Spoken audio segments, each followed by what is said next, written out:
بسم اللہ الرحمن الرحیم۔ آج ہماری دوسری کلاس ہے جی۔ الاسلام کی پہلی کلاس جو ہے پچھلے جمعے کو ہوئی تھی، اس میں ہم نے بنیادی چیزیں، ایک تو تعارف ہوا تھا اس کورس کا، ٹیچر کا تعارف ہم نے کیا، کورس کا کیا، طریقے تدریس کیا ہوگا۔ اس کے بعد ہم نے میں نے یہ یہاں پر سلائیڈیں بنائی ہوئی ہیں، اس کی 10 سلائیڈیں ہم نے دیکھی تھیں۔ 10 سوال یعنی زیر بحث سے متعلق آئے تھے۔ ان سوالات کو میں پڑھ بھی دیتا ہوں اور مختصراً ان کا جواب جو ہے نا وہ ذکر بھی کر دیتا ہوں، تاکہ ایک ربط جو ہے وہ قائم ہو جائے کہ جو چیز ہم دیکھ رہے ہیں مربوط طریقے سے ہم آگے پڑھیں۔ پہلے ہم پچھلا جو لیکچر تھا اس کا خلاصہ وہ زیر بحث لا رہا ہوں۔ اس میں ظاہر ہے کہ طریقہ میں نے جیسے بتایا کہ پہلے سوال ہوگا، اس سوال کا مختصر جواب جو ہے وہ ہم دیکھ لیں گے۔ دین حق عنوان ہے جو ہم پڑھ رہے ہیں۔ الاسلام کا پہلا چیپٹر جو ہے یا پہلا باب جو ہے وہ دین حق اس کا عنوان ہے۔ اس سے متعلق سوال یہ تھا، دین اپنی اصل میں کیا ہے، اپنی حقیقت میں کیا ہے؟ تو اس کا جواب جو ہم نے دیکھا تھا وہ یہ تھا کہ دین اللہ تعالیٰ کی ہدایت ہے، یعنی کہ دین اصل میں کیا ہے؟ دین ہدایت ہے۔ اور کس کی ہدایت؟ اللہ کی ہدایت ہے۔ اس کا جواب ہم نے یہ دیکھا تھا۔ آگے یہ وضاحت کی چیزیں تھیں، یہ پچھلی دفعہ ہم زیر بحث لے آئے تھے۔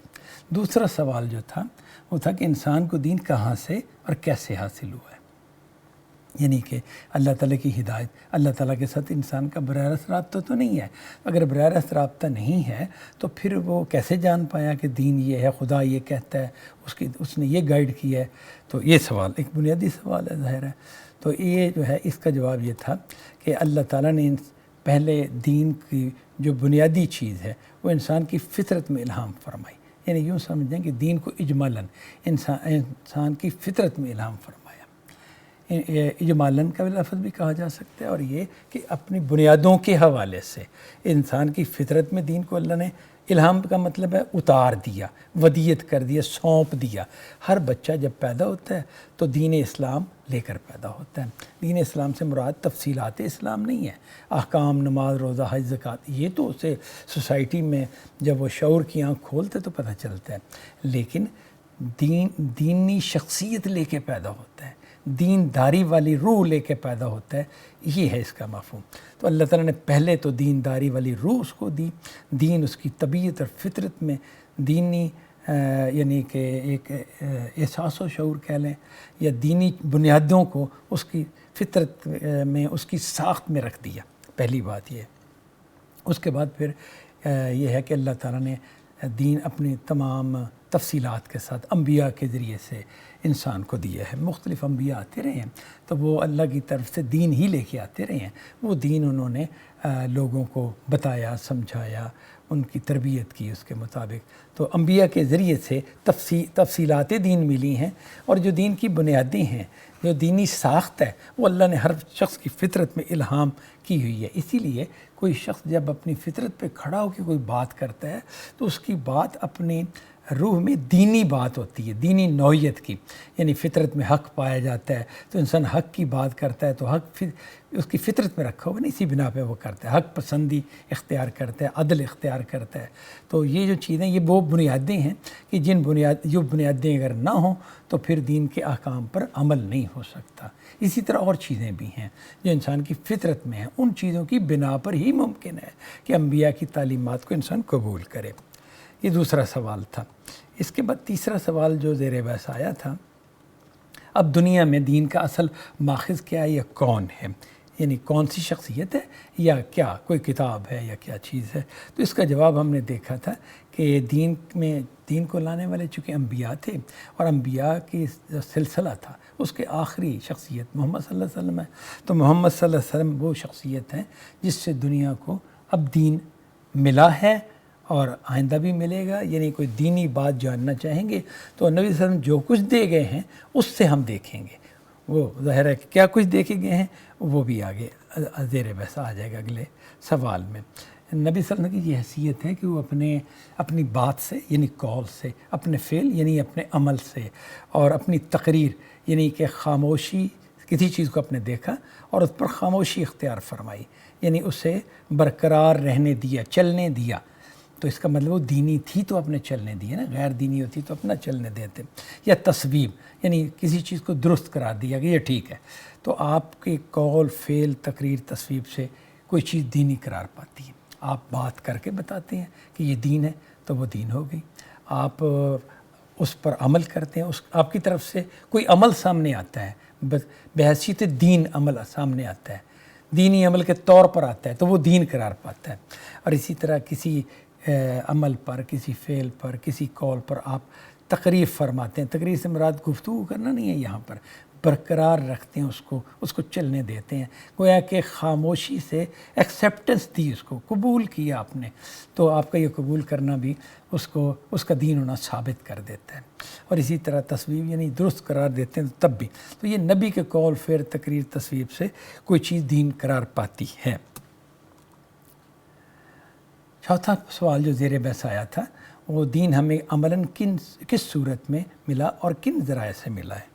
یعنی ظاہر ہے کہ رسول اللہ صلی اللہ علیہ وسلم سے یہ دین آپ کے صحابہ کے اجماع اور قولی و عملی تواتر سے ملا ہے۔ یہ الفاظ ہیں جو کتاب میں آپ کو لکھے ہوئے ملیں گے۔ اس کا مطلب کیا ہے؟ صحابہ کرام نے دین نبی صلی اللہ علیہ وسلم سے لیا۔ جب صحابہ کرام نے نبی صلی اللہ علیہ وسلم دین لیا تو پھر انہوں نے متفق طور پر، اجماع سے مراد ہے اکٹھے سارے کے سارے ایک ہی بیان دیا انہوں نے، جس کو آپ نے کلام اللہ کہا، سب صحابہ نے اسی کو کلام اللہ کی حیثیت سے پیش کیا دنیا کے سامنے، یعنی تابعین جو ان سے آگے ملے ان کے سامنے پیش کیا، یا کسی کو دعوت کے طور پر بھی اگر کلام اللہ سنایا ہے تو وہی کلام اللہ۔ ایسا نہیں تھا کہ ایک صحابی کلام اللہ کی حیثیت سے کوئی اور بات کر رہا ہے اور دوسرا کوئی اور کر رہا ہے، تیسرا کوئی اور کر رہا ہے، نہیں، متفق طور پر یعنی صحابہ کرام نے نبی صلی اللہ علیہ وسلم سے دین لے کے اجماع کے ساتھ، یعنی کہ اکٹھے ایک ساتھ سارے اکٹھے ایک ہی بیان دیا کہ کلام اللہ یہ ہے۔ یا پھر آپ نے کچھ اعمال سکھائے تو صحابہ کرام نے کہا کہ یہ وہ دینی عمل ہے جو نبی نے ہمیں سکھایا بطور دین، یہ دین کے طور پر ہمیں اختیار کرنا ہے۔ تو قول اور عمل تواتر کے ساتھ، تواتر کا کیا مطلب ہے کہ صحابہ نے جو سکھایا تابعین کو، یعنی اپنے شاگردوں کو، اپنی اگلی نسل کو، وہی دین اگلی نسل نے اس سے اگلی نسل کو سکھایا، پھر وہی دین اگلی نسل حتیٰ کہ ہم تک پہنچا، تو وہ وہی بات ہے۔ یعنی اس کا مطلب یہ ہے کہ اگر صحابہ میں سے کوئی شخص آج آ جائے تو وہ یہ دیکھے گا کہ یہ جس کو کلام اللہ کہتے ہیں، ہاں یہ تو وہی ہے۔ ہمارے ہاں بھی پہلی سورت سورہ فاتحہ تھی، دوسری سورہ بقرہ تھی، اور سورہ بقرہ کی یہی آیتیں تھیں، پھر اسی ترتیب سے سارے، اور آخر میں سورہ والناس تھی، تو یہ ترتیب وہ دیکھے گا بالکل ٹھیک ہے۔ پھر اگر وہ یہ دیکھتا ہے کہ بھئی کن چیزوں کو یہ سنت نبوی کے طور پر عملی دین سمجھتے ہیں، تو وہ یہ دیکھے گا کہ نماز کو یہ کہتے ہیں کہ نبی نے ہمیں نماز دی ہے، اور نماز میں اگر وہ دیکھے کہ بھی 2 رکعتیں یہ فجر کے فرض پڑھتے ہیں، 4 رکعتیں یہ ظہر کے فرض پڑھتے ہیں، اس ترتیب سے، تو کہے کہ بالکل ٹھیک ہے، ہم بھی ایسے ہی کرتے تھے۔ یعنی دین صحابہ کے اکٹھے بیان سے اور امت کے تسلسل سے، نسل بعد نسل، ایک نسل نے دوسری کو دیا، دوسری نے تیسری کو دیا، حتیٰ کہ ہم تک پہنچ گیا، اور تا قیامت اسی طرح ہی آگے چلے گا۔ تو اس طریقے سے دین ہم تک پہنچا ہے، اور اس کی جو شکلیں ہیں نا وہ 2 ہیں۔ یعنی ہمارے پاس اگر ہم دیکھیں کہ ہمارے پاس یہ کن صورتوں میں موجود ہے، ایک تو قرآن مجید ہے، جسے عموماً لفظ ہم اردو میں پڑھتے ہیں بین الدفتین، یعنی وہ جو مجلد قرآن جلد والا ایک قرآن ایک کتاب ہے، اس کے طور پر ہمیں ملا ہے۔ اور دوسرا سنت نبوی ہے۔ سنت نبوی سے مراد ہے وہ اعمال جو یہ امت نبی صلی اللہ علیہ وسلم کی طرف سے ملنے والا عملی دین اس حیثیت سے ان اعمال کو بجا لیتی ہے۔ یعنی کہ نماز پڑھتے ہیں، روزہ رکھتے ہیں، حج کرتے ہیں، زکوٰۃ دیتے ہیں، تو ہمارے ذہن میں کیا ہوتا ہے، یا ہم کیا کہہ رہے ہوتے ہیں کہ یہ وہ اعمال ہیں جو نبی صلی اللہ علیہ وسلم نے ہمیں بطور دین دیے تھے، اور یہ ہمارا دین ہے، اس حیثیت سے یہ ملا ہے۔ کچھ اعمال کی صورت میں اور کچھ قول کی صورت میں، قول کی صورت میں قرآن مجید ہے، اور اعمال کی صورت میں سنت نبوی ہے، نماز، روزہ، حج، زکوٰۃ۔ اس کی تفصیلات آگے ہم دیکھ سکتے ہیں۔ اگلا سوال جو 5واں زیر بحث آیا تھا وہ قرآن کا تعارف، حیثیت اور اہمیت کیا ہے۔ تو قرآن مجید وہ کتاب ہے، ظاہر ہے یہ تعارف ویسے تو ہم جانتے ہیں، لیکن اس کتاب میں ہمیں یہ کتاب ہمیں کیا فائدہ دے رہی ہے کہ اس کو باقاعدہ ایک علمی بیان کی صورت میں ہمارے سامنے لا رہی ہے۔ یعنی قرآن مجید وہ کتاب ہے جو اللہ تعالیٰ نے اپنے آخری پیغمبر محمد صلی اللہ علیہ وسلم پر نازل کی، اور آپ اپنے نزول کے بعد آج تک مسلمانوں میں اسی حیثیت سے وہ کتاب پڑھائی جاتی ہے کہ یہ کتاب نبی صلی اللہ علیہ وسلم پر نازل ہوئی تھی، آپ نے یہ صحابہ کو سکھائی، صحابہ نے پھر امت کو سکھائی، اور پے در پے یہ کتاب اسی طرح چلتی رہی۔ جو چھٹا سوال ہے وہ یہ تھا کہ سنت سے کیا مراد ہے۔ پیچھے ہم دیکھ جو نا قرآن مجید اور پھر سنت یہ نبی نے دی ہے، تو سنت سے مراد کیا ہے؟ تو سنت سے مراد یہ ہے کہ سنت دین ابراہیمی کی روایت ہے۔ عرب میں نبی صلی اللہ علیہ وسلم کی بعثت سے پہلے ایک دین رائج تھا۔ دین رائج سے مراد کیا ہے کہ ایک دین پر وہ عمل کرتے تھے۔ ایسا نہیں تھا کہ نبی صلی اللہ علیہ وسلم اس قوم میں آئے جن کے اندر دین نامی چیز پائی نہیں جاتی تھی، ایسا نہیں ہے۔ وہاں روزہ بھی پایا جاتا تھا، نماز بھی پائی جاتی تھی، بیت اللہ موجود تھا، حج بھی پایا جاتا تھا، زکوٰۃ کا بھی تصور وہاں موجود تھا۔ اور قرآن مجید میں ہم دیکھتے ہیں نا کہ وہ کہا گیا ہے کہ اسماعیل علیہ السلام اپنے گھر والوں کو نماز اور زکوٰۃ کا حکم دیتے تھے، جس کا مطلب نماز اور زکوٰۃ کا الفاظ سے عرب متعارف تھے اپنے جد امجد اسماعیل علیہ السلام ہی کی طرف آنے والی روایت کے طور پر۔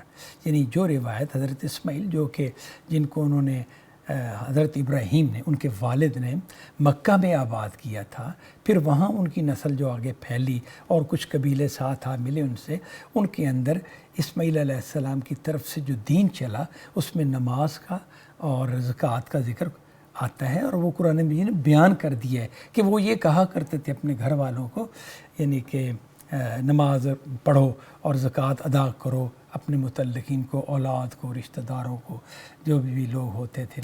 تو اس کا مطلب ہے کہ عرب دین سے واقف تھے، دین کی بنیادی چیزوں سے۔ تو یہ سنت پھر کیا ہے جو نبی صلی اللہ علیہ وسلم بطور سنت دی؟ یہ دین ابراہیمی جو عربوں میں پایا جاتا تھا اسی دین کی روایت ہے، یعنی جو چلی آ رہی ہے نسل بعد نسل۔ تو نبی صلی اللہ علیہ وسلم نے اس کو رینیو کیا، اس کی تجدید و اصلاح کی، یعنی رینیو بھی کیا، اور اس سے اگر کوئی خامی تھی تو اسے درست بھی کیا۔ یعنی وہ جو چلی آ رہی تھی نا، تو وقت کے ساتھ 2000 سال گزر چکے تھے۔ حضرت اسماعیل اور محمد صلی اللہ علیہ وسلم کے درمیان 2000 سال کا وقفہ ہے۔ اس وقفے میں وہ روایت میں جو خرابیاں پیدا ہو چکی تھیں، ان خرابیوں کو نبی صلی اللہ علیہ وسلم نے درست کیا، اور پھر اس میں کچھ اضافے بھی کیے اپنے۔ وہ اضافے کر کے اب وہ سنت ایک مکمل صورت میں جو کہ اللہ تعالیٰ امت مسلمہ کو دینا چاہتے ہیں، مکمل صورت میں وجود پذیر ہو گئی۔ تو نبی صلی اللہ علیہ وسلم نے وہ اپنی امت میں جاری فرمائی، یعنی وہ سنت جاری فرمائی کہ جو دین ابراہیمی کے طور پر پہلے موجود تھی، لیکن اس میں کچھ خرابیاں تھیں، انہیں درست کیا گیا، کچھ اس میں اسے رینیو کیا گیا، ایک نئی شیپ دی گئی۔ یعنی نئی شیپ دی گئی، جیسے نماز اس طرح تو نہیں پڑھتے ہوں گے نا عرب، کیونکہ اس میں تو ہم سورہ فاتحہ پڑھتے ہیں، قرآن پڑھتے ہیں، تو وہ اسے ری شیپ کیا گیا، ایک یعنی کہ تجدید کا مطلب ہے رینیو کرنا، اور اس کی اصلاح بھی کی، درست کیا اس کو، اور اس میں کچھ اضافے بھی کر دیے۔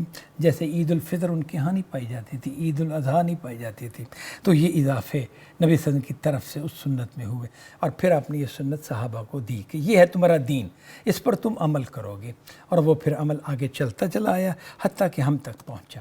ساتواں سوال جو زیر بحث آیا تھا وہ یہ تھا کہ سنت کی حیثیت اور اہمیت کیا ہے؟ اس میں اور قرآن مجید میں ثبوت کے اعتبار سے کوئی فرق نہیں، یہ اس کی حیثیت ہے۔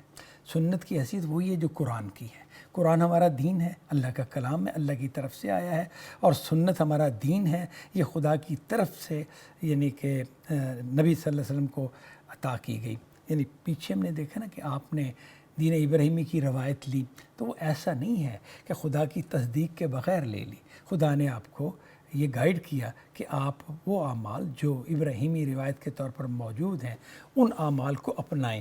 پھر اس میں جہاں جہاں کمی تھی خدا کی طرف سے بدریہ وحی اس میں اصلاح کی گئی، جو اضافہ کرنا تھا اضافہ کیا گیا، اور اس کے بعد پھر یہ سنت آپ نے جاری فرمائی۔ تو گویا شریعت بھی خدائی کی طرف سے آئی ہے، سنت بھی خدائی کی طرف سے آئی ہے حقیقتاً، اور قرآن مجید کے بارے میں تو ہم جانتے ہی ہیں کہ وہ خدا کی طرف سے ہے۔ اور پھر اجماع اور قولی تواتر سے جیسے قرآن ملا نا، اسی طرح یہ سنت جو ہے یہ صحابہ کے اجماعی بیان، متفق علیہ بیان، سے ملا ہے اور عملی طور پر دیا انہوں نے. ایسا نہیں کہ صرف بیان ہی دیا، نہیں، انہوں نے عمل بھی کیا. اس سنت پر وہ عمل بھی کرتے تھے. اور قرآن کی طرح جیسے قرآن ثابت ہے اسی طرح سنت ثابت ہے. ہم فرق نہیں کرتے کہ قرآن تو زیادہ ثابت ہے، نماز کم ثابت ہے یا زکوٰۃ کم، ایسا نہیں. نماز جس لیول پر قرآن کا ثبوت ہے یعنی حتمی، اسی لیول پر سنت کا ثبوت ہے. سنت میں اعمال جو ہیں وہ حتمی طور پر یقینی صورت میں ہم تک پہنچے ہیں. 8واں سوال جو تھا وہ یہ تھا کہ دین کی حقیقت کیا ہے. دین کی حقیقت کیا ہے، یعنی دین اپنی اصل میں کیا ہے. تو اس کی حقیقت یہ ہم نے دیکھا کہ اس کی حقیقت اگر ایک لفظ میں بیان کی جائے تو وہ اللہ کی عبادت ہے. یعنی دین کی حقیقت عبادت ہے. کسی چیز کی حقیقت وہ ہوتی ہے کہ اگر وہ اس سے نکل جائے نا تو وہ چیز پھر کھوکھلی ہو جاتی ہے، ختم ہو جاتی ہے. اگر ہمارے دین میں اللہ کی عبادت، ہم نے دین اپنایا اور ہمارے اپنانے میں عبادت نہیں پائی جاتی، عبادت کا رجحان ہی نہیں ہمارا، عبادت والا عمل ہی نہیں ہم کرتے، تو ہم نے دین اپنایا ہی نہیں. دین کے نام سے کوئی چیز، کوئی خیال اپنا لیا، کوئی تصور، حقیقت دین موجود ہی نہیں. اگر عبادت والا ذہن نہیں ہے، عبادت کا ارادہ نہیں ہے، عبادت کا عمل نہیں ہے. حقیقت دین عبادت ہے، یعنی کہ روح دین عبادت ہے، یوں آپ کہہ سکتے ہیں اس کو. یہ 8واں سوال تھا. 9واں سوال تھا کہ عبادت کے معنی کیا ہے. اگر عبادت حقیقت دین ہے تو پھر اس کے معنی کیا ہیں. تو اس کے معنی ہم نے پڑھے تھے کہ یہ عاجزی اور پستی، یعنی انسان کا عبادت اختیار کرنا کیا ہوگا کہ اس نے اپنے اندر عاجزی اور پستی اختیار کر لی ہے کسی ذات کے حوالے سے جس کی وہ عبادت کر رہا ہے. اس ذات کے حوالے سے اپنے آپ کو عاجز قرار دے دیا ہے. ٹھیک ہے. اور پستی یعنی کہ وہ اس کے برابر نہیں کھڑا، اس سے اوپر کھڑا ہونے کی کوشش نہیں کر رہا، اپنے آپ کو پست رکھ رہا ہے. عاجزی اور پستی کی ذہنیت اختیار کر لی، عاجزی اور پستی والے جذبات اختیار کر لیے. یہ ہے عبادت کی معنی. اچھا، یہ چیز جو ہے نا عبادت کے یہ معنی، یہ اگر اللہ تعالیٰ کی صحیح معرفت کے ساتھ ہوں، اللہ کی پہچان، صحیح پہچان کے ساتھ اگر یہ الفاظ ہوں، یعنی یہ عاجزی اور پستی ہو، تو پھر معرفت کیا ڈائمنشن ایڈ کرتی ہے کہ انسان خدا سے بہت محبت اس کے اندر پیدا ہو جاتی ہے اور اس سے ڈرتا بھی بہت ہے.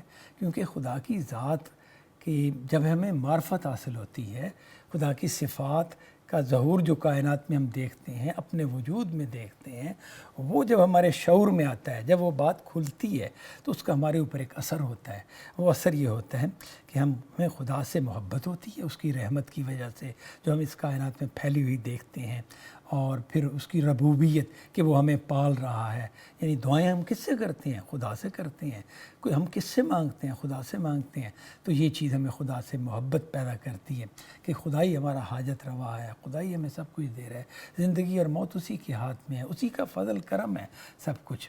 تو یہ محبت اور خوف بھی پیدا کرتی ہے. ہم یہ دیکھتے ہیں کہ خدا کے اختیار میں ہے سب کچھ. وہ جب تک چاہتا ہے بندے کو زندہ رکھتا ہے، جب چاہتا ہے اسے بیمار کر دیتا ہے، جب چاہتا ہے اسے وفات دے دیتا ہے. اور یہ سلسلہ خدا نے چلایا ہوا ہے اس کائنات میں، اس سے کسی کو مفر نہیں ہے.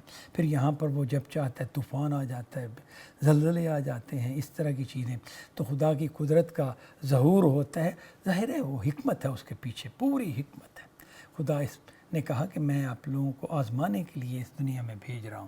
تو پھر اس آزمائش کے مختلف پہلو ہیں، مختلف مراحل ہیں، مختلف درجات ہیں. تو اللہ تعالیٰ کی شانیں ظاہر ہوتی ہیں. تو خدا سے خوف بھی پیدا ہوتا ہے، اس کی پکڑ کے ڈر سے، اور مجھ سے محبت پیدا ہوتی ہے، اس کی رضا کی تمنا پیدا ہوتی ہے. تو یہ پھر عاجزی اور پستی ہمارے اندر، عاجزی اور پستی خدا کے لیے جب خدا کی معرفت کے ساتھ پیدا ہوتی ہے تو پھر محبت اور خوف کی ڈائمنشن اس کے اندر ایڈ ہو جاتی ہیں. جب یہ اس کے اندر ایڈ ہو جاتی ہیں تو پھر انسان خدا کے سامنے اپنے آپ کو آخری حد تک جھکا لیتا ہے، جس کی عملی صورت سجدے کی شکل میں ہم کہہ سکتے ہیں، رکوع کی شکل میں، سجدے کی شکل میں خدا کے لیے بالکل آدمی جھک جاتا ہے. اور رکوع اور سجدہ تو ایک ظاہر کی چیز ہے نا، اندر کے جذبات عاجزی اور پستی والے ہوتے ہیں، اور خدا سے محبت اور خدا سے خوف. اگر خدا سے محبت اور خوف نہیں ہے تو پھر کیا کمی ہوئی؟ خدا کی معرفت نہیں ہے، پہچان نہیں ہے، خدا کے بارے میں آپ کا تصور درست نہیں ہے، آپ کی توجہ نہیں ہے اس کے اوپر. اگر توجہ ہوگی تو پھر محبت اور خوف پیدا ہوگا. 9واں سوال اور 10واں سوال جو تھا اگلا، عبادت انسان کے باطن میں کن کن صورتوں میں ظاہر ہوتی ہے. یہ آخری سوال جو زیر بحث تھا پچھلی دفعہ وہ یہ تھا کہ عبادت انسان کے باطن میں کن کن صورتوں میں ظاہر ہوتی ہے. تو یعنی کہ عبادت اس کے اندر کیا شکلیں پا لیتی ہے. یہ جو عبادت ہم نے دیکھی نا پیچھے، تو وہ اس کے اندر کن شکلوں میں ظاہر ہوتی ہے. تو اس کا جواب یہ تھا کہ یہ ایک داخلی کیفیت ہے. پہلی بات تو یہ ہے کہ یہ جو عبادت ہے یہ باطن میں دیکھیں تو ایک کیفیت کا نام ہے. داخلی سے مراد اندرونی کیفیت ہے. اور خدا کا ذکر، انسان اللہ کی یاد ہوتی ہے اس کے دل میں. انسان کو خدا یاد ہوتا ہے، اس کا شکر کرتا ہے، اس کے لیے اس کا سر جھکا ہوتا ہے کہ اللہ تیرا شکر ہے.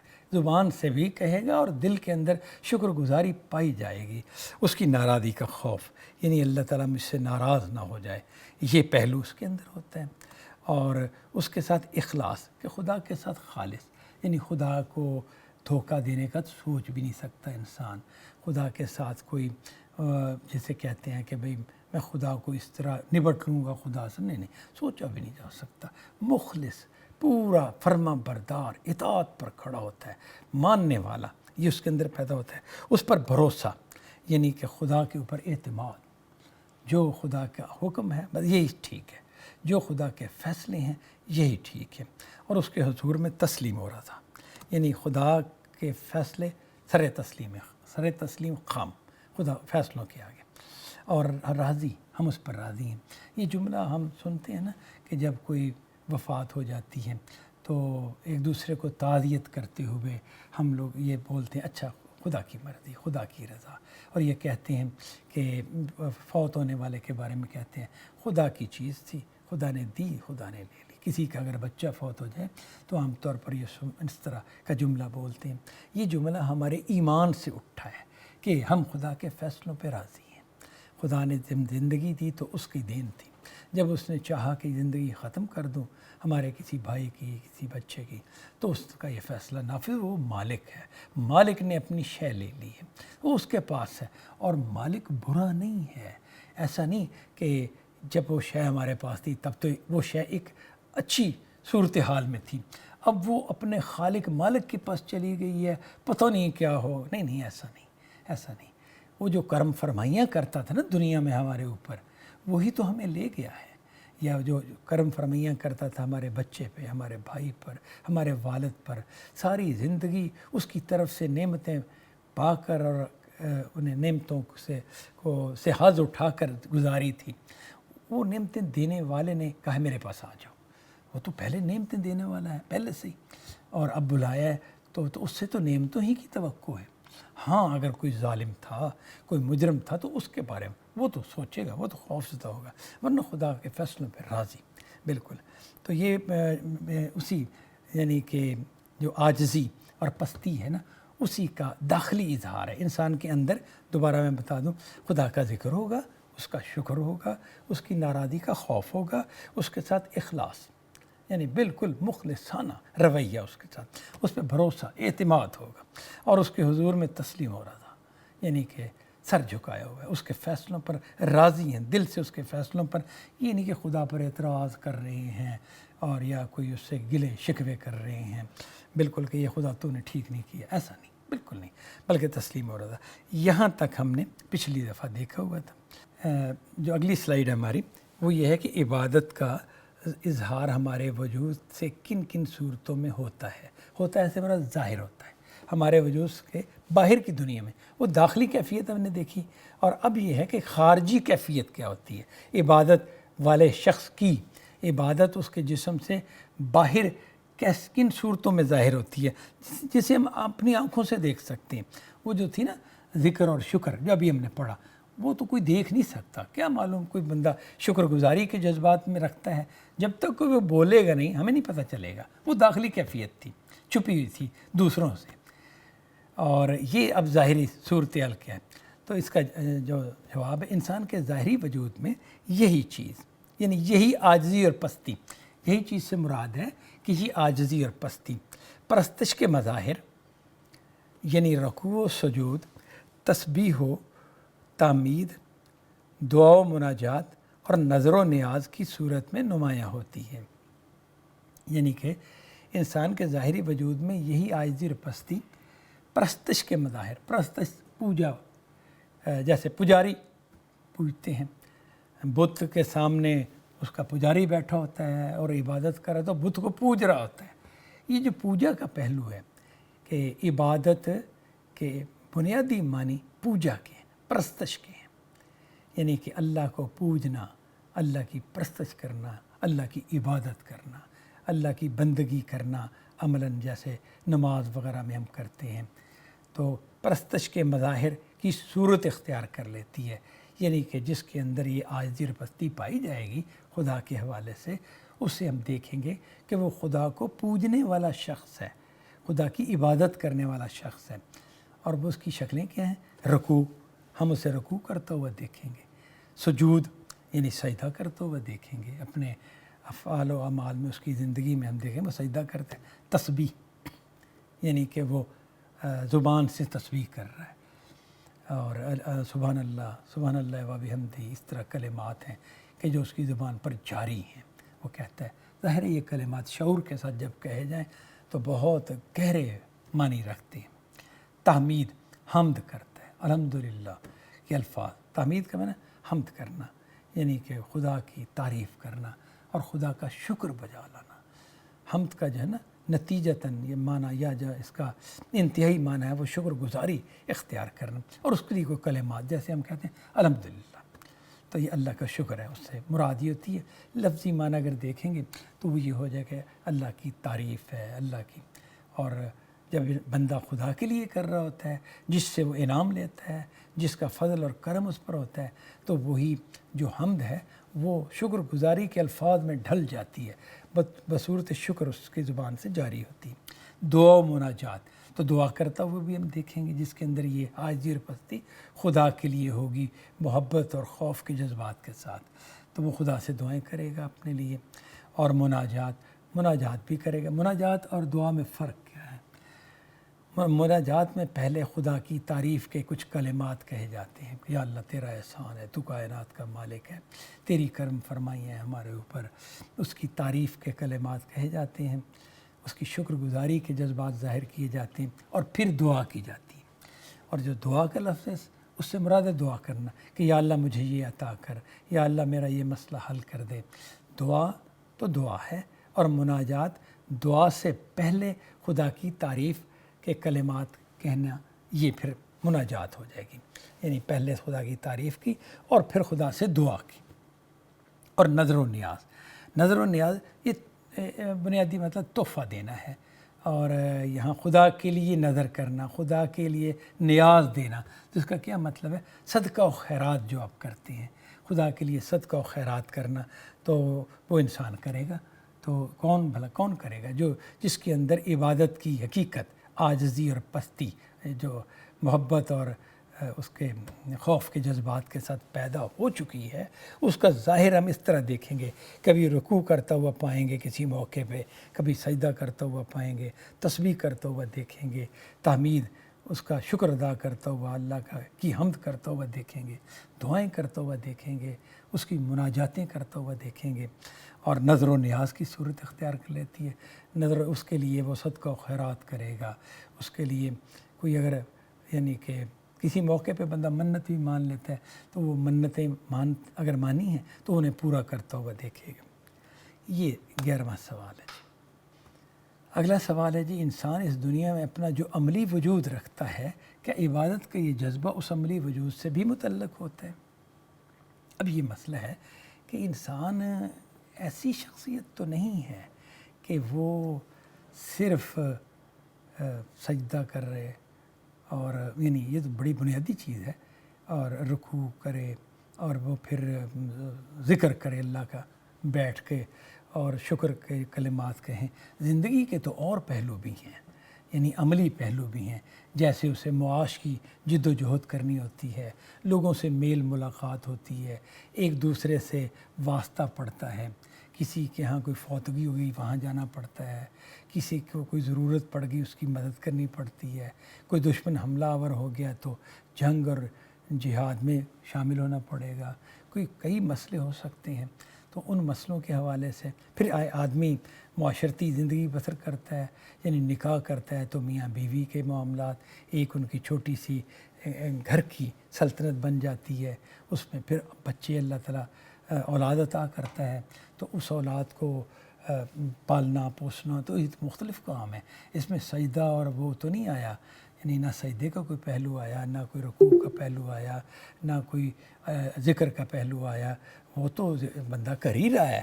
لیکن یہ جو عملی پہلو ہیں، عملی وجود رکھتا ہے، تو پھر عملی کئی اعمال اسے سر انجام دینے پڑتے ہیں۔ تو عبادت کا یہ جذبہ اس کے عملی وجود سے بھی متعلق ہوتا ہے یا نہیں ہوتا، یہ سوال ہے۔ تو اس کا جواب جو ہے، پھر انسان چونکہ اس دنیا میں ایک اپنا عملی وجود بھی رکھتا ہے، اس وجہ سے اپنے اس ظہور سے آگے بڑھ کر، یعنی عبادت کا جذبہ اپنے اس ظہور، وہ جو ذکر شکر والا ظہور تھا، اس سے آگے بڑھ کر یہ انسان کو اس عملی وجود سے متعلق ہوتی اور پرستش کے ساتھ اطاعت کو بھی شامل ہو جاتی ہے۔ یعنی انسان جس خدا نے اسے پیدا کیا ہے، جس خدا کی وہ عبادت کر رہا ہے، جس کے آگے وہ رکوع اور سجدہ کر رہا ہے، جس کا ذکر اور شکر کر رہا ہے، اسی خدا کی اس عملی زندگی میں اطاعت پر کھڑا ہوتا ہے۔ یعنی معاملات کی دنیا میں بیوی اور شوہر کے معاملات ہوں، بچوں کے اور والدین کے معاملات ہوں، سوسائٹی سے متعلق معاملات ہوں، یا کوئی بھی زندگی کا پہلو ہو، تو اس میں پھر وہ اطاعت تقاضا ہے لازماً کہ تم اپنی عملی زندگی میں بھی، جس میں تم رکوع اور سجدہ نہیں کر رہے، تو اس میں بھی خدا کی مانو گے، خدا کے حکم پر چلو گے۔ یعنی عبادت اطاعت کی صورت اختیار کر لیتی ہے۔ وہی عبادت جو مسجد میں سجدہ کروا رہی تھی آپ سے، اور رکوع آپ کر رہے تھے، اور خدا کا ذکر کر رہے تھے، خدا کا شکر، دعائیں مناجات کر رہے تھے، وہی عبادت اب آپ کو اطاعت کروا رہی ہے۔ آپ دکان پر بیٹھے ہوئے ہیں اور کوئی گاہک ہے، سودا لینے آیا ہے، تو آپ نے کھرے پیسے لینے، کھرا مال دینا ہے، انصاف اور عدل کے ساتھ چلیں گے۔ سوسائٹی کے اندر کوئی یعنی کہ بے ایمانی یا ظلم ایسا نہیں کریں گے، خدا کو اپنے جواب دینا ہے۔ تو خدا نے کہا ہے کہ نہیں، میرے ساتھ یعنی کہ میرے یہ معیار ہے جو بھی اس نے احکام دیے ہوئے ہیں، کہ ابھی پورا تولو، جو چیز جو تم قول کرو وہ پورا کرو، وعدہ پورا کرو، اس طرح بے شمار احکام ہیں۔ تو ان احکام کے مطابق انسان دیکھے گا کہ وہ میں خدا کا حکم، یعنی کہ اگر وہ ترازو سے کوئی چیز تول رہا ہے تو وہ پوری عدل کے ساتھ ترازو میں انصاف کے ساتھ تولے گا، دھوکہ نہیں دے گا۔ یہ نہیں کہ گاہک اگر دیکھ رہا ہے تو میں اور طریقے سے تولوں، نہیں دیکھ رہا تو میں اسے ڈنڈی مار جاؤں، کوئی اسے زیادتی کر جاؤں، نہیں، بالکل نہیں۔ وہ تو خدا کی اطاعت کرنے والا ہے، اور اگر وہاں اطاعت نہیں کرتا تو گویا خدا کی عبادت نہیں کر رہا۔ وہ کہہ رہا کہ نہیں، دکان پہ تو میں خدا کی عبادت نہیں کیا کرتا۔ دکان پر خدا کی عبادت ہوتی کیسے ہے؟ اسی طرح ہوتی ہے کہ خدا کے حکموں کو ملحوظ رکھ کر کاروبار بندہ کرتا ہے، خدا کے حکموں کو ملحوظ رکھ کر انسان اپنی ملازمت کرتا ہے، جو اسے کام دیا گیا، جس کے عوض وہ تنخواہ لیتا ہے، تو وہ کام پوری ایمانداری سے انجام دیتا ہے۔ تو یہ اطاعت جو ہے نا، وہ اس کا کرنا، یہ خدا کی عبادت ہے۔ خدا کی اطاعت اپنے دنیاوی کاموں میں، دنیاوی معاملات جو ہمارے زندگی کے عملی مسئلے مسائل ہیں، تو اس وقت یعنی جب انسان عملی زندگی میں ہوتا ہے نا، تو انسان سے مطالبہ کرتی ہے کہ ظاہر و باطن دونوں میں وہ خدا کا بندہ بن کر رہے، یعنی ظاہر میں بھی وہ خدا کے حکم پر عمل کرے، اور باطن نیت اور ارادے میں بھی خدا کے حکم پر اطاعت کی جگہ پر کھڑا ہو۔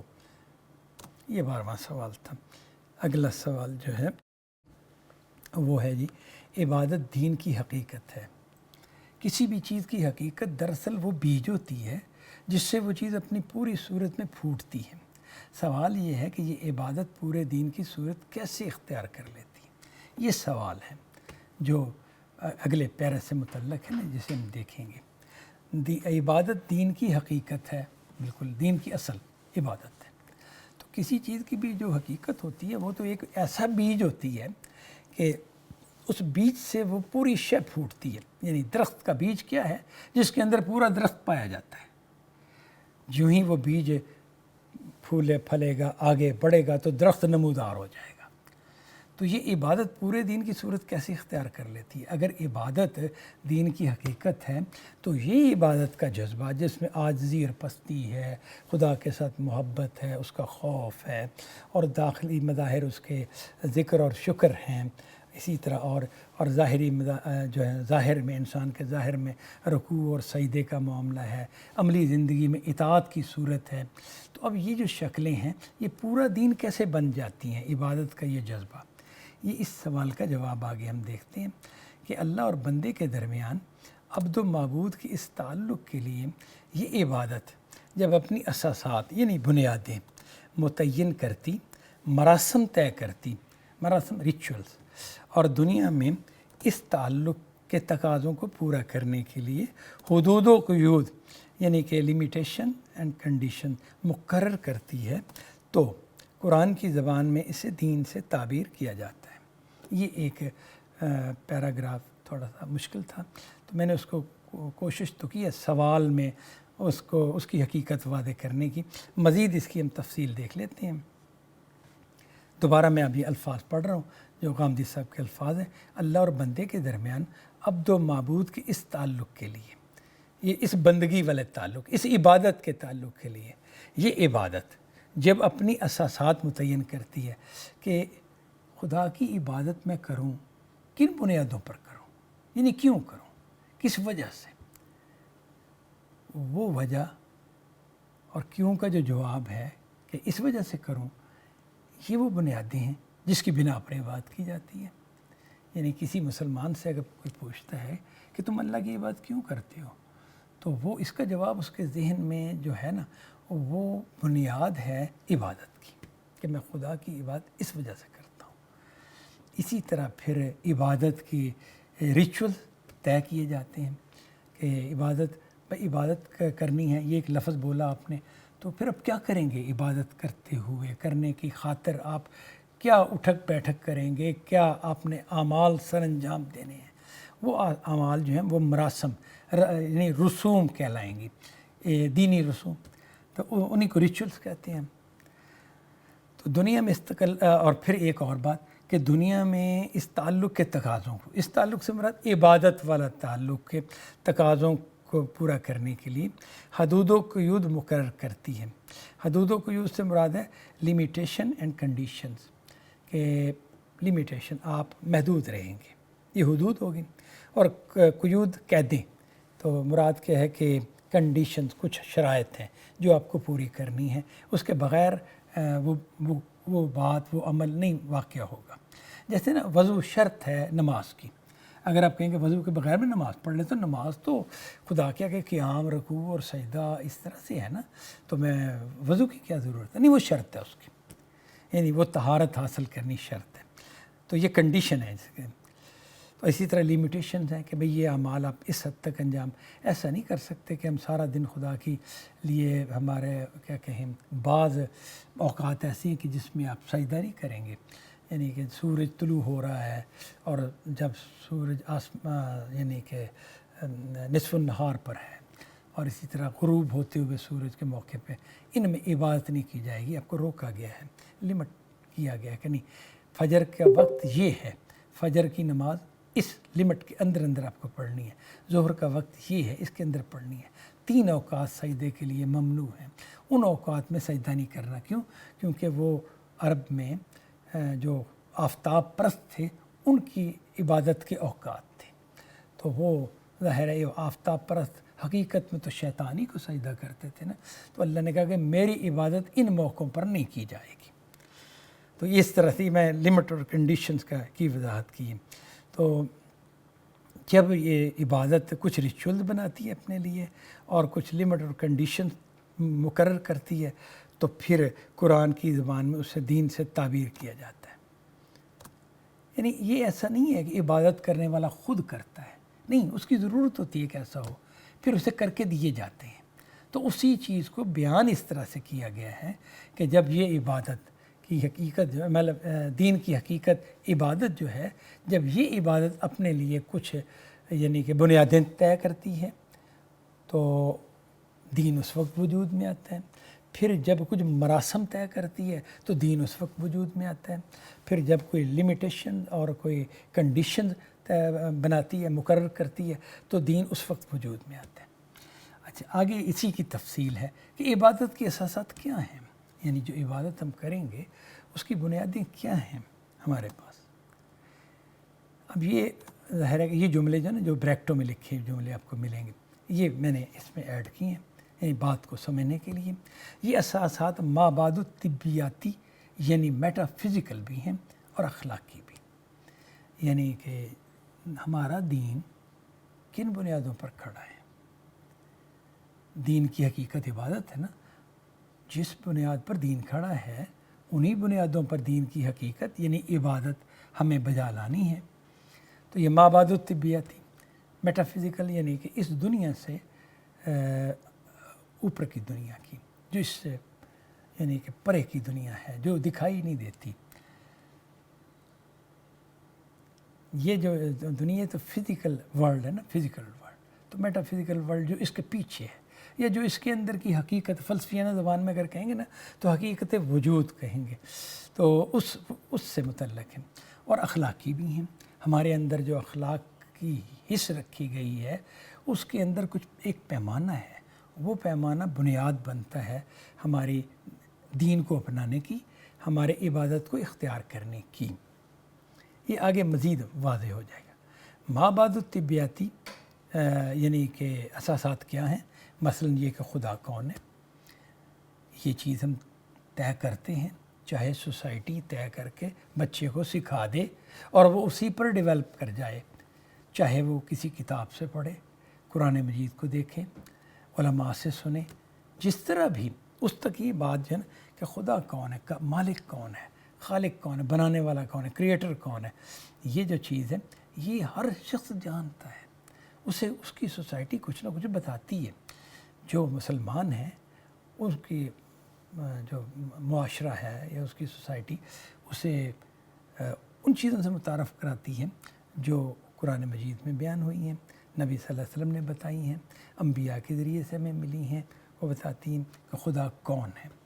اور یہ سوال ایسا ہے کہ یہ سوال تو غیر مسلم معاشروں میں بھی ہوتا ہے کہ یہ کائنات کو بنانے والا کون ہے، کیونکہ یہ کائنات اپنے وجود ہی سے جو اصل سوال کرتی ہے اور پہلا سوال کرتی ہے وہ یہ ہے کہ پہلا تاثر دیتی ہے وہ یہ ہے کہ میں بنی ہوئی ہوں، یعنی مجھے بنایا گیا ہے۔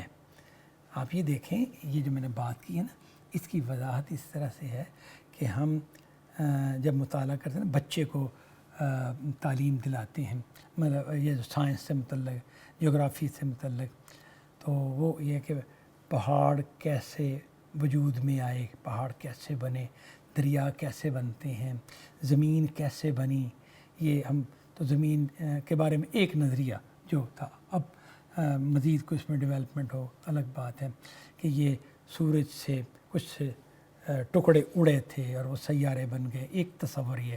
تو بہرحال جو بھی جواب وہ دیا جائے، اسی طرح پھر زمین کیسے پہلے آگ کا گولا سی تھی، پھر ٹھنڈی ہوئی، پھر اس کی یہ اوپر سخت جو مٹی کی تہ ہے یہ وجود میں آ گئی، مٹی پتھر وغیرہ، تو وہ پہاڑ کیسے وجود میں آ گئے، زمین سکڑی یا کیا ہوا، یا اس پر شہاب ثاقب گرے اور وہ بنی، یا جو بھی نظریات مختلف لوگوں نے پیش کیے ہیں۔ تو اس میں ایک چیز کامن ہے کہ یہ خود سے نہیں ہے، خود سے نہیں ہے، یہ بنائی گئی ہے۔ تو اس کا بننا کیسے ہوا ہے، بننے کا پروسیس نا، پروسیس کیا تھا یہ ہم پڑھتے ہیں، کس نے بنایا ہے، یہ پروسیس کون چلا رہا تھا۔ مذہبی سوال یہ ہے، یہاں یہ زیر بحث ہے کہ خدا کون ہے جو اس کائنات کے اوپر اس کا کریٹر ہے، اس کی صفات کیا ہیں، وہ خدا کیسا خدا ہے۔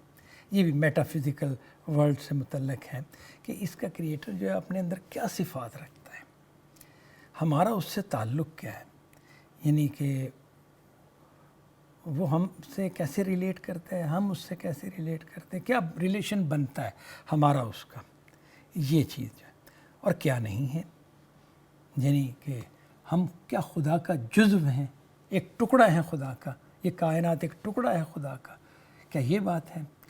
یا یہ خدا سے الگ کوئی وجود ہے؟ اور وہ خدا کیسا خدا ہے؟ ہمارے ہاں لوگ اچھے بھی ہوتے ہیں، برے بھی ہوتے ہیں، کمزور بھی ہوتے ہیں، طاقتور بھی ہوتے ہیں، خوبصورت بھی ہوتے ہیں، بدصورت بھی ہوتے ہیں۔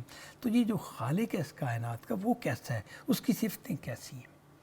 اور پھر آگے جو ہے اور اخلاقی اساسات یہ کہ یعنی اخلاقی اساسات بھی تو پھر ہے نا دوسری چیز جو ہے عبادت کی، تو یہ کہ خدا کا حق کیا ہے؟ خدا جس نے ہمیں پیدا کیا، کیا اس کا ہمارے اوپر کوئی حق بنتا ہے جو ہمیں ادا کرنا ہوگا؟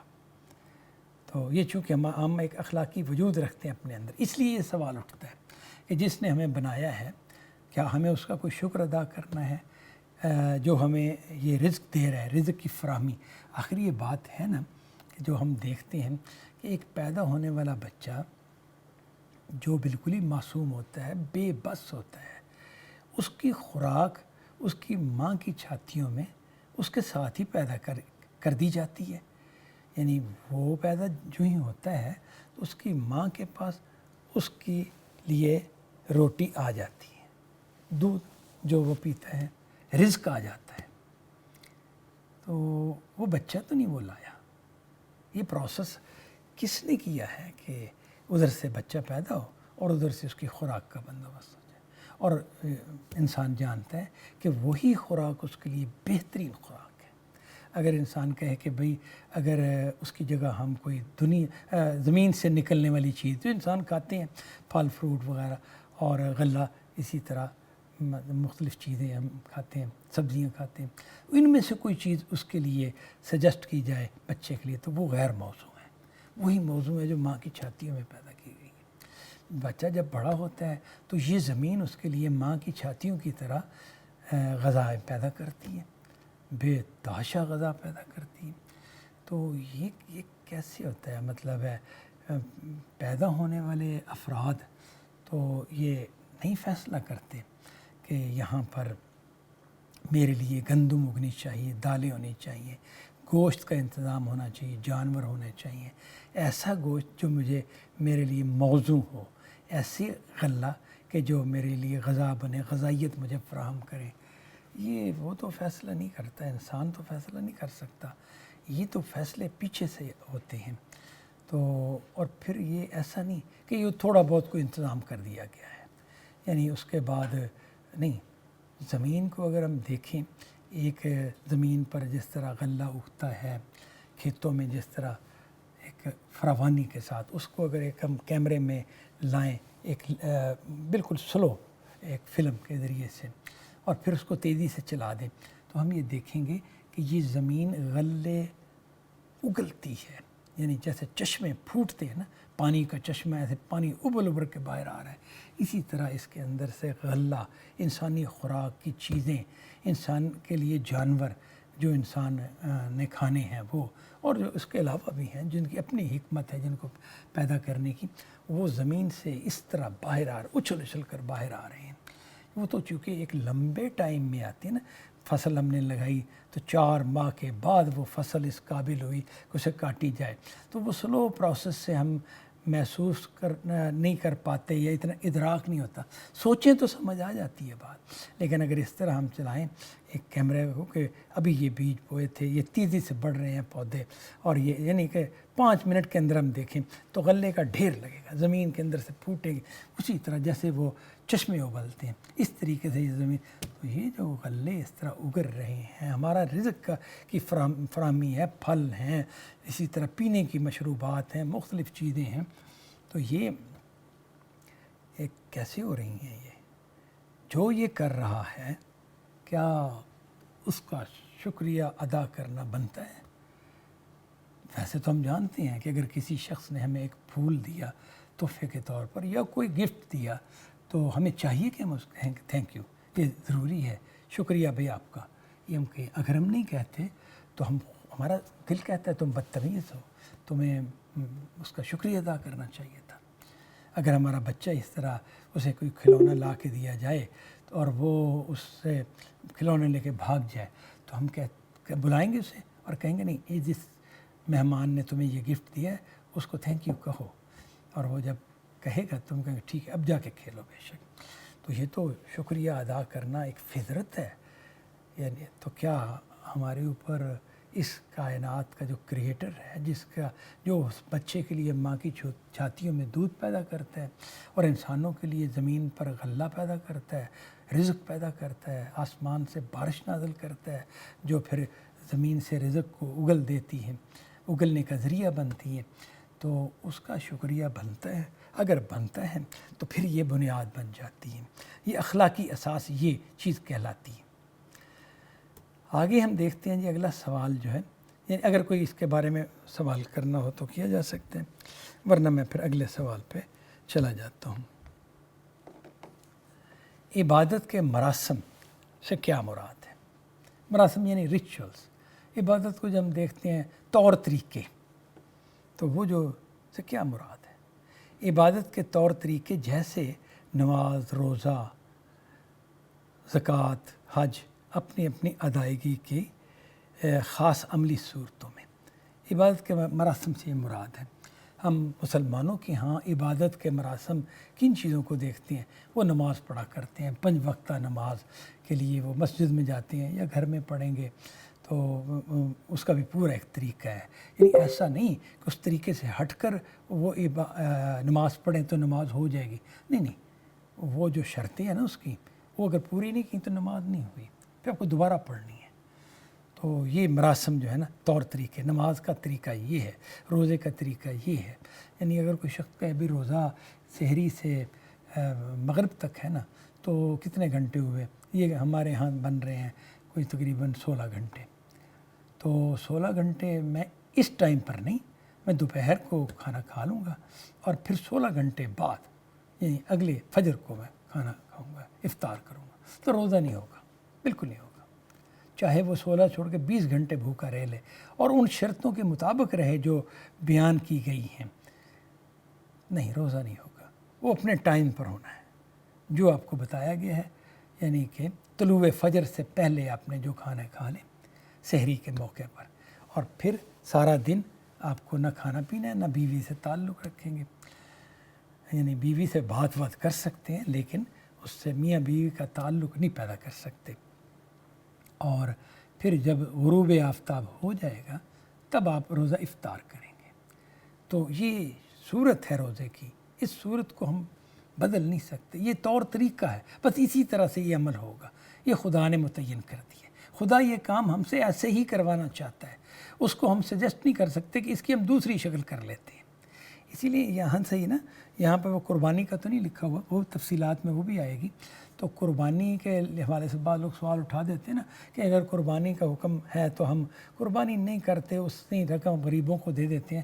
نہیں، خدا نے جو چیز جیسے کہی ہے وہ کام ویسے ہی کرنا ہے۔ ہم خدا کے غلام ہیں، اس کے یوں نہیں کہ اسے ایک اپنے زمانے کے حوالے سے اچھی سجیشن دینے والے ہیں کہ آپ نے فلاں زمانے کے حوالے سے یہ حکم دیا تھا تو ہمارا خیال ہے کہ وہ اس زمانے کے لیے تو ٹھیک ہوگا، تو اب ہم اس کی شکل یہ کر دیتے ہیں۔ بعض لوگ جو کہ دین سے واقف ہی نہیں ہیں اور بالکل گمراہی کی بات کرتے ہیں، تو ان کا ایک کہنا، ایک بڑے آدمی تھے لیکن میں ان کا نام نہیں لیتا، تو انہوں نے کہا کہ فجر کا وقت تو 10 بجے اب کر دینا چاہیے نماز پہ۔ کیونکہ عموماً لوگ 9-10 بجے اٹھتے ہیں، تو فجر کی نماز اس وقت پڑھ لیں۔ یہ ٹائم اس کا اجتہاد سے مسلمانوں کو چاہیے کہ وہ کر دیں، بالکل نہیں۔ یہ وہ کفر کریں گے اگر اس طرح سے کریں گے، خدا کے آگے سرکشی کریں گے۔ نماز کے اوقات وہی ہیں جو خدا نے بتا دی ہیں، روزے کا طریقہ وہی ہے جو بتا دیا ہے، زکوٰۃ اسی طرح ادا کی جائے گی جس طرح خدا نے کہی ہے۔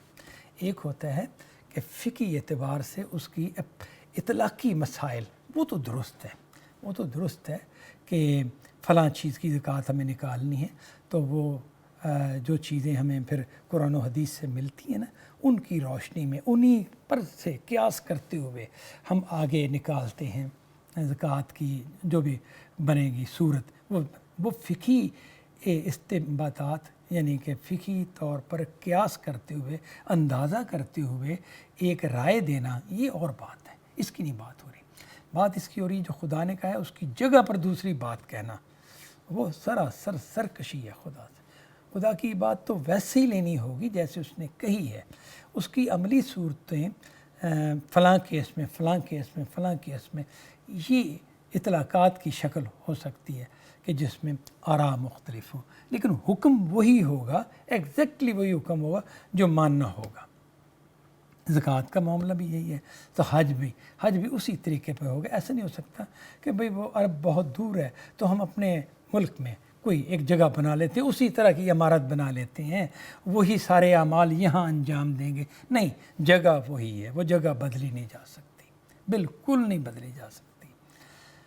حج تو وہی ہوگا اور اسی طریقے پر ہوگا اور انہی دنوں میں ہوگا، جس دنوں میں جیسے 9 ذی الحجہ ہے نا، تو اسی دن یوم عرفات، وہ اصل حج کا روح وہ ہے۔ 9 تاریخ کو جو میدان عرفات میں جب اکٹھے ہوتے ہیں نا، تو یہ حج کا مرکزی عمل ہوتا ہے۔ بس حج اسی جگہ ہوگا، بیت اللہ کا طواف کیا جائے گا، اور جو بھی پھر اس طرح آگے تفصیلی مراسم ہیں ان کو تبدیل نہیں کر سکتے، بالکل نہیں کر سکتے۔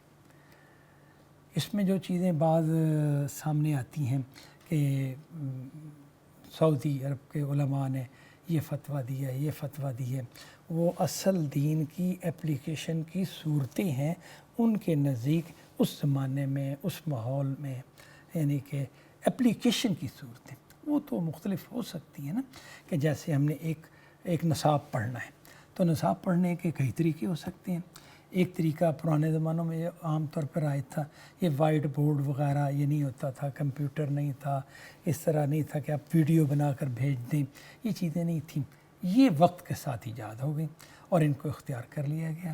کچھ انسان نے سوچا کہ سمجھانے کا بہت اچھا طریقہ ہے کہ آپ وائٹ بورڈ پر یا بلیک بورڈ پر آپ کچھ چیزیں، کچھ اشارے لکھ کر، کچھ جملے لکھ کر، کچھ الفاظ لکھ کر بات سمجھائیں تو اس سے زیادہ اچھی طرح سمجھ آتی ہیں۔ تو یہ چیزیں ڈیولپمنٹ ہے، لیکن کیا سمجھانا ہے؟ وہی جو نصاب ہے اسی کو۔ تو جو اطلاقی چیزیں ہیں اس میں تو اطلاقی صورتیں جو ہیں مختلف، وہ فقیہ طے کرتا ہے، اس سے غلط فہمی نہ ہو کہ شریعت، یعنی کہ یوں نہیں ہم کہہ سکتے، یہ جو بات میں کہہ رہا ہوں نا اس کی وضاحت، کہ امام حنیفہ اور دین بیان کرتے ہیں اور امام شافعی اور دین بیان کرتے ہیں، نہیں یہ نہیں ہے۔ وہ بھی وہی دین بیان کرتے ہیں جو محمد صلی اللہ علیہ وسلم لے کے آئے تھے، وہ بھی وہی دین بیان کرتے ہیں جو محمد صلی اللہ علیہ وسلم لے کے آئے تھے۔ آپ ہی کی لائی ہوئی آیت سے وہ مسئلہ سمجھتے ہیں اور آپ ہی کی بیان کردہ حدیث سے وہ بات اخذ کرتے ہیں، اور اب اخذ کر کے اسے بیان کرتے ہیں کہ یہ بات فلاں صورت میں یوں ہے، فلاں شکل میں یوں ہے، یا اس کی تفصیلات یہ ہیں۔ یہ اس فقیہ کا اپنا ادراک ہوتا ہے، اس کا اپنا تصور ہوتا ہے، یا کیا کہیں گے، اس کی بات کی وضاحت ہوتی ہے کہ یہ خدا نے جو حکم دیے نا اس پر تمہیں عمل اس طرح سے کرنا ہے۔ تو یہ اطلاقی صورتیں ہیں، اپلائیڈ شکلیں اس کی مختلف زمانوں اور مختلف علاقوں میں مختلف ہو سکتی ہیں، اس سے فرق نہیں پڑتا، لیکن اصل دین وہی ہے، اور وہ دین اسی طور طریقے پر جو نبی سے چلا آ رہا ہے وہی آئے گا۔ یعنی وہ خاص عملی صورتیں جو ہیں ان کو اب بدل نہیں سکتے۔ یہ 15واں سوال ہو گیا جی۔ اب ہم اگلا دیکھتے ہیں۔ 16واں سوال یہ ہے، نہیں 16ویں سلائڈ کہہ لیں۔ یہ سوال یہ ہے کہ عبادت کے تعلق کے تقاضوں کے حدود و قیود سے کیا مراد ہے؟ کہ یہ جو پیچھے ہم نے پڑھا کہ عبادت کا تعلق جو ہے، خدا کی عبادت کرنی ہے تو اس کے جو تقاضے ہیں، کچھ عمل کریں گے، لہذا پھر آپ رکوع کریں، سجدہ کریں، فلاں کریں، تو اس کے حدود و قیود کا لفظ ہم نے دیکھا۔ تو یہ حدود و قیود سے کیا مراد ہے؟ حدود و قیود سے لمیٹیشن اینڈ کنڈیشن مراد ہے۔ مثلا روزانہ کی فرض نمازوں کے اوقات 5 ہی ہیں۔ یہ کچھ تفصیل تو پیچھے آ گئی ہے، لیکن یہ سوال کے تحت مزید ہم دیکھ لیتے ہیں۔ ضروری ہے کہ ہر نماز اس کے متعین وقت ہی میں پڑھی جائے، ایسا نہیں ہو سکتا کہ وقت کو تبدیل کیا جائے۔ جیسے میں نے مثال بھی دی ابھی کہ فجر کی نماز تو فجر ہی کے وقت میں ہوگی، وہ ٹائم سپین کسی کے لیے 1 گھنٹہ ہوتا ہے، اس کے اندر آپ کو پڑھنی ہے، کسی کے لیے 2-3 گھنٹے ہوتے ہیں، کسی نماز کے لیے 4-5 گھنٹے بھی ہو سکتے ہیں۔ عشاء کی نماز جیسے ہے وہ سورج ڈوبنے سے 1.5 گھنٹہ بعد سے لے کے رات 12 بجے تک، رفلی ہم اگر اسے بیان کریں نا تو اتنی، تو وہ آج کل سورج ہمارے ہاں پاکستان میں غروب ہوتا ہے تقریباً 7:10 پر، تو 1.5 گھنٹہ اس میں ایڈ کریں گے تو یہ بن جائے گا 7:15 اور 1.5 گھنٹہ ہوا 8:45۔ تو 8:45 سے شروع ہوتا ہے عشاء کا وقت اور 12 بجے تک رہتا ہے، 3.25 گھنٹے گویا کہ اس کے اندر اندر آپ کو نماز پڑھنی ہے۔ اس کے بعد بھی آپ پڑھ سکتے ہیں، لیکن وہ پڑھ سکتے ہیں کی بات ہوگی، لیکن اصل وقت اس کا یہی تھا جس میں آپ اس کی جماعت کرا سکتے ہیں، جس میں آپ کو کہا گیا کہ آپ پڑھیں۔ اس کے بعد پھر وہ مکروہ وقت اور اس طرح سے وہ آگے فقہی تفصیلات ہوتی ہیں، وہ شروع ہو جاتا ہے یا کوئی یعنی نماز کے حوالے سے ہم بات کر رہے تھے کہ جو متعینہ اوقات ہیں نا انہی میں پڑھی جائے گی۔ زکوٰۃ کی شرح متعین ہے کہ آپ کو اپنے مال کا سال بھر جو مال جمع رہا ہے اس کا 40واں حصہ دینا ہے، اور اگر اتنا نصاب ہے 52 تولے چاندی کے برابر ہے آپ کی جمع شدہ رقم، آپ کے جمع شدہ اثاثے، تو اس کا 40واں حصہ آپ کو خدا کی راہ میں دینا ہے۔ یہ جو ہے یہ یعنی کہ شرط ہے، ورنہ زکوٰۃ ادا نہیں ہوگی۔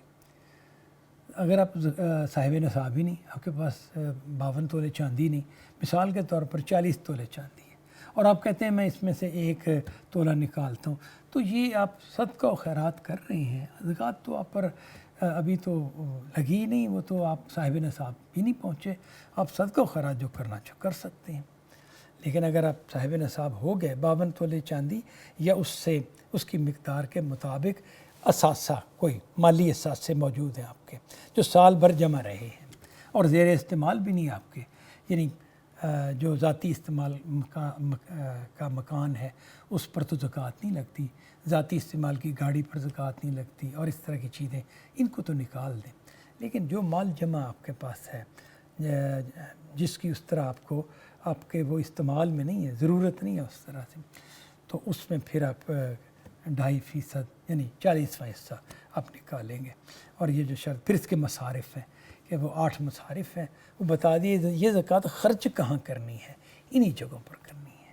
وہ جگہیں جو ہیں وہ بالکل بیان کر دی گئی ہیں فقراء کے لیے، مساکین کے لیے، فلاں فلاں۔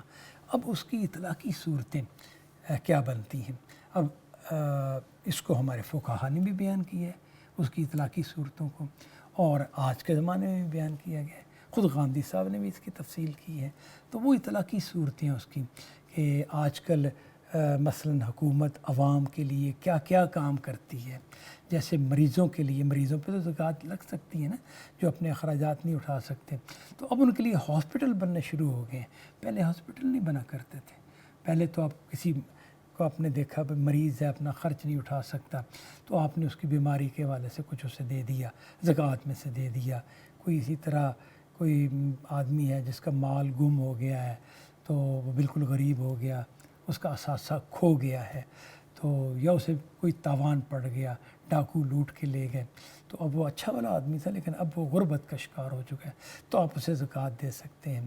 یا حکومت جب اکٹھی کرتی تھی تو حکومت بھی ان لوگوں کا خیال رکھے گی۔ اب نئی شکلیں وجود میں آ گئی ہیں، یہ نئی شکلیں جو ہیں اس میں فقی آپ کو بتائے گا کہ یہ زکوٰۃ جو ہے ہاسپٹلز پر خرچ کی جائے گی۔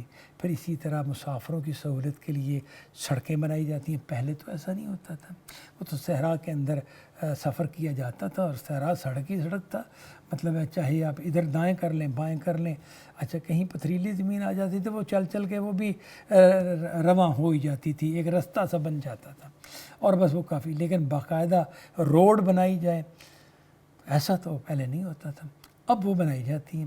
تو یہ پھر کن کے لیے بنائی جاتی ہے؟ مسافروں کے لیے۔ تو اب فقہا نے کہا کہ اس پر پھر زکوٰۃ سے ایک مصرف زکوٰۃ کا یہ بھی ہوگا کہ زکوٰۃ جو بھی حکومت اکٹھی کرے گی وہ ادھر بھی خرچ کرے گی۔ تو اس طرح اس کے مصارف جو ہے نا وہ مصارف اصل میں طے ہو گئے۔ مصارف کی تفصیل، مصارف سے مراد یہ ہے کہ زکوٰۃ کن کن جگہوں پر خرچ کرنی ہے، مصرف کی جگہ، صرف کرنے کی جگہ، زکوٰۃ کس کس مد میں خرچ کرنی ہے، یہ اس سے مراد ہے۔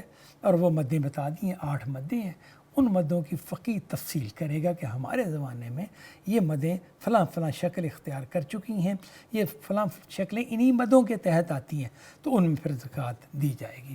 میں صرف یہاں یہ بتانا چاہتا ہوں کہ